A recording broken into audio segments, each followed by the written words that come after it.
"You will, though," the Queen said, "if you don't make a memorandum of it."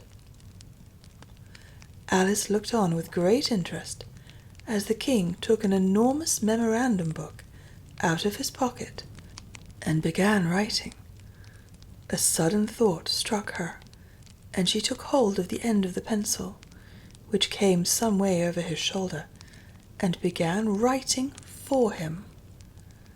The poor King looked puzzled and unhappy, and struggled with the pencil for some time without saying anything.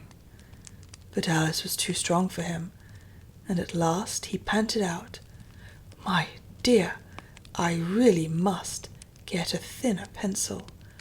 I can't manage this one a bit. It writes all manner of things that I don't intend." "What manner of things?" said the Queen, looking over the book, in which Alice had put, "The White Knight is sliding down the poker. He balances very badly." "That's not a memorandum of your feelings." There was a book lying near Alice on the table, and while she sat watching the White King, for she was still a little anxious about him, and had the ink all ready to throw over him in case he fainted again, she turned over the leaves to find some part that she could read. "For it's all in some language I don't know," she said to herself. She puzzled over it for some time, but at last a bright thought struck her. "Why, it's a looking-glass book, of course, and if I hold it up to a glass, the words will go all the right way again." This was the poem that Alice read. Jabberwocky. 'Twas brillig, and the slithy toves did gyre and gimble in the wabe. All mimsy were the borogoves, and the momraths outgrabe.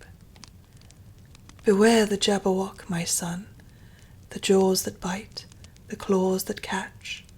Beware the Jubjub bird, and shun the frumious Bandersnatch. He took his vorpal sword in hand, long time the manxome foe he sought. So rested he by the Tumtum tree, and stood a while in thought. And as in uffish thought he stood, the Jabberwock, with eyes of flame, came whiffling through the tulgey wood, and burbled as it came. 1, 2, 1, 2, and through the vorpal blade went snicker-snack. He left it dead, and with its head he went galumphing back. "And hast thou slain the Jabberwock? Come to my arms, my beamish boy. O frabjous day, callooh, callay," he chortled in his joy. 'Twas brillig, and the slithy toves did gyre and gimble in the wabe. All mimsy were the borogoves, and the mumraths outgrabe.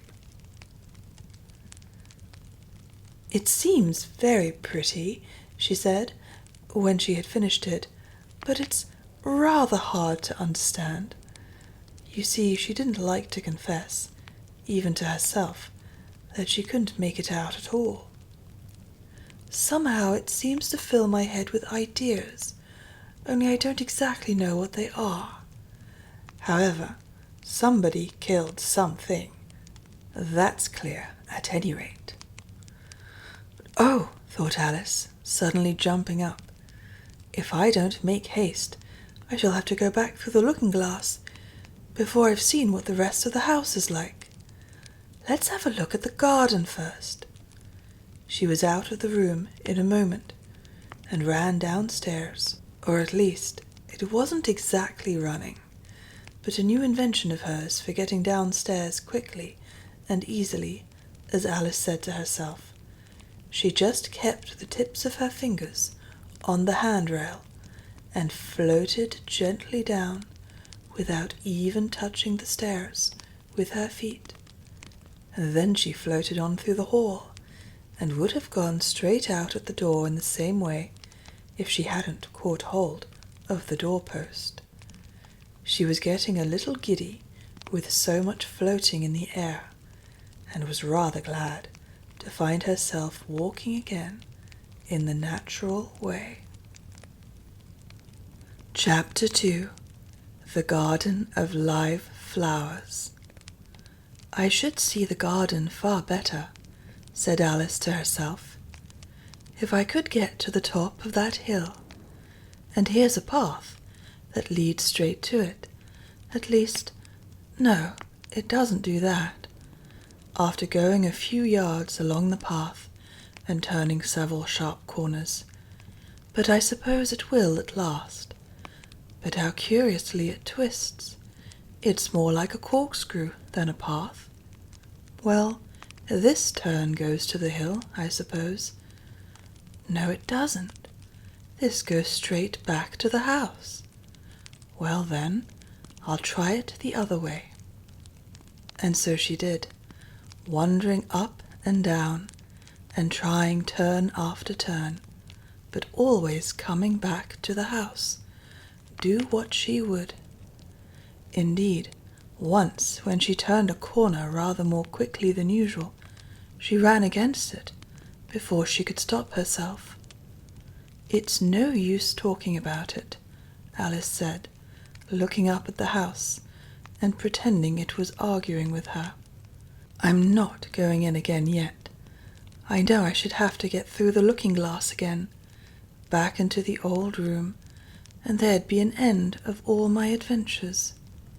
So, resolutely turning her back upon the house, she set out once more down the path, determined to keep straight on till she got to the hill.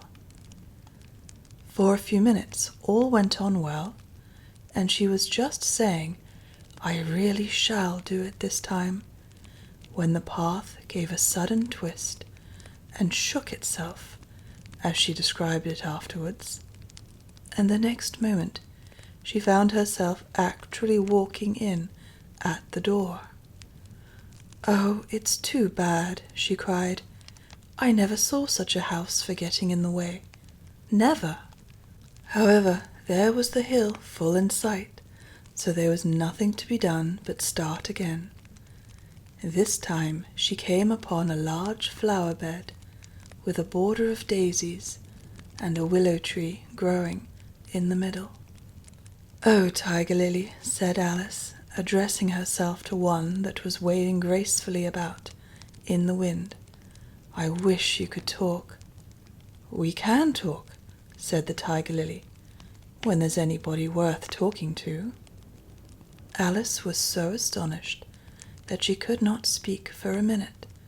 It quite seemed to take her breath away.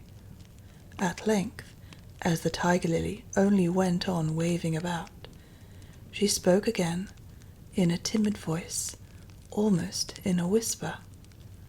"And can all the flowers talk?" "As well as you can," said the Tiger Lily, "and a great deal louder." "It isn't manners for us to begin, you know," said the Rose, "and I really was wondering when you'd speak. Said I to myself, her face has got some sense in it, though it's not a clever one. Still, you're the right colour, and that goes a long way." "I don't care about the colour," the Tiger Lily remarked. "If only her petals curled up a little more, she'd be all right." Alice didn't like being criticized, so she began asking questions. "Aren't you sometimes frightened at being planted out here, with nobody to take care of you?" "There's the tree in the middle," said the Rose. "What else is it good for?" "But what could it do, if any danger came?" Alice asked. "It says, 'Bow wow,'" cried a daisy. "That's why its branches are called boughs."